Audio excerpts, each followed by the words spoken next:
সবাইকে স্বাগতম নতুন একটা ভিডিওতে। তো আজকে আমি কিছু বিষয় নিয়ে আলোচনা করতেছি, যেমন হচ্ছে ফুডি যে নতুন একটা কোম্পানি আসছে, তো এই কোম্পানিতে কেমন ডেলিভারি সিস্টেম বা এর ভবিষ্যৎ কী সেগুলো বিষয় নিয়ে আলোচনা করার জন্য।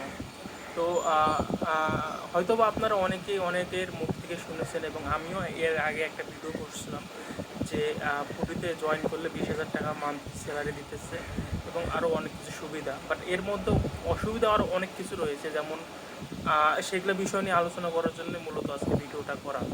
তো যেমন হইতেছে ফুডি নতুন একটা কোম্পানি, এটা শুরু হয়েছে, আমরা সবাই জানি, ম্যাক্সিমাম লোকেই জানি।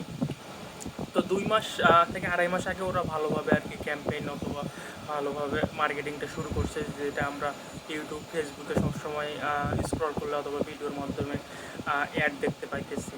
তো এখানে সমস্যা কয়েকটা বিষয় আছে, যেমন স্যালারি নিয়ে কিছুটা একটু ঝামেলা আছে, কারণ নতুন কোম্পানি হওয়ার ক্ষেত্রে হয়তো বা কোনো একটা ম্যানেজমেন্টের ফল্টের কারণে দেখা যাইতেছে যে বিষয়গুলো মান্থলি কোনো একটা নির্দিষ্ট সময়ে সবসময় বেতনটা আসতেছে না। গত 1.5 মাস যাবত আমি বা 2 মাসের মতো চলতেছে যে আমি কাজ করতেছি, তো বেতন নিয়ে একটু ঝামেলা আছে। বেতন দিতেছে ঠিক আছে, বাট সময় মতো বা একটা ফিক্সড একটা ডেটে, যে দেখা গেছে যে 15 দিন পর পর আমাদের 10,000 করে স্যালারি হওয়ার কথা, তো সেই হিসাবে আপনার দেখা গেছে যে প্রথম 1 তারিখ থেকে 15 তারিখ হওয়ার পর যে 16, 17 বা 18 তারিখে দেওয়ার কথা ফিক্সড এরকম হইতেছে না, বাট 20 তারিখ পর্যন্ত যাইতেছে। আবার 16 থেকে 20 তারিখের 16 থেকে 30 তারিখের পর্যন্ত যেই স্যালারিটা দেওয়ার কথা সেইটা 2 বা 3 তারিখের জায়গায় 4-5 তারিখে চলে যাইতেছে, এরকম একটা হইতেছে। একটা নির্দিষ্ট একটা ডেট হইতেছে না, দেখা গেছে যে এর আগের মাসে দিছে 2 তারিখে, এই মাসে দিতেছে 5 তারিখে, তো এরকম একটা ঝামেলা। তারপর আরেকটা ঝামেলা হইতেছে, দেখা গেছে যে আপনারা ফুড ডেলিভারি সম্পর্কে এর আগে যেহেতু আপনারা যদি জেনে থাকেন অথবা যদি রিসার্চ করেন বা কাজ করে থাকেন, তাহলে বুঝতে পারবেন যে পাঠাও ফুডে হইতেছে খাবার কেনা লাগে এবং সেই সিস্টেমটা এটাতেও রয়েছে।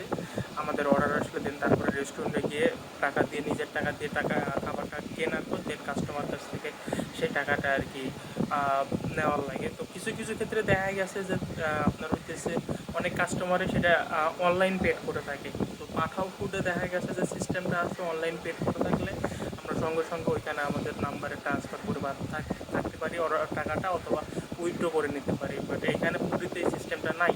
দেখা গেছে যে আমি প্রথম দিনে 2,000 টাকা নিয়ে কাজে নামলাম, আমরা তো মান্থলি স্যালারি বেসিসে কাজ করি, দেখা গেছে যে আমাদের কোনো ইস্যু নাই সেরকম যে আমরা 2,000 টাকা নিয়ে কাজে নামার পর আমাদের এরকম সিচুয়েশন হইলো যে প্রথম 2টো অর্ডার মারলাম, প্রথম 2টো অর্ডারেতে 2,000 টাকা অনলাইন পেড দেন, তারপরে আর কোনো কিছু করার নাই, সারাদিন বসে থাকতে হবে অথবা কোনো একটা ইস্যু আর কি এরকম একটা ঝামেলার মধ্যে করতে হয়, কারণ একদিনের অনলাইন পেডের টাকাটা সঙ্গে সঙ্গে পাওয়ার কোনো অপশন নাই, সেটা একদিন পরে টাকাটা আসে। আর আমরা যারা আর কি মান্থলি বেসিস কাজ করতেছি তাদের জন্য কোনো সমস্যা নেই, কারণ আমাদের 2টা ডেলিভারি যদি 9 ঘন্টা শিফটে যদি হয়ে যায় দেন আমরা তো স্যালারি বেসিসে অথবা স্যালারিতে আমাদের টাকাটা পেয়ে যাব।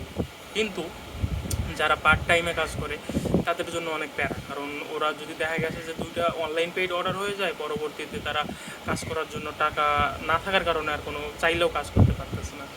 আবারও ছোটোখাটো 2-4টে যেমন বিষয় আছে, অ্যাপ থেকে ব্রেক নেওয়ার কোনো অপশন নাই। দেখা গেছে যে আমরা যারা ফুল টাইম কাজ করি অথবা যারা পার্ট টাইম কাজ করি, যাই করি না কেন, আমাদের কোনো সিচুয়েশন হইলে সেই সময় আমরা মানে অ্যাপস থেকে কোনো ব্রেকের নেওয়ার কোনো অপশন নাই, ব্রেক নিতে পারি না।